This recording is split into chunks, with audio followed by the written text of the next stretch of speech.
আসসালামু আলাইকুম। আশা করি সবাই ভালো আছেন। চলে আসলাম বৃধান ৮৭-র একটি ভিডিও নিয়ে।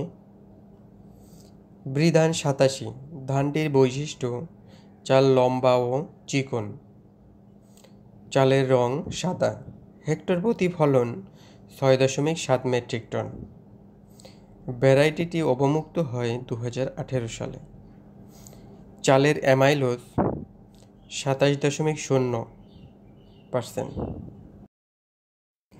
ধান গাছের গড় উচ্চতা ১২২ সেন্টিমিটার, জীবনকাল ১২৭ দিন। আমার চ্যানেলটি যারা এখনও সাবস্ক্রাইব করেননি, চ্যানেলটি সাবস্ক্রাইব করে নতুন নতুন ভিডিও দেখার জন্য পাশে থাকবেন। আজকের মতো বিদায় নিচ্ছি। আল্লাহ হাফেজ।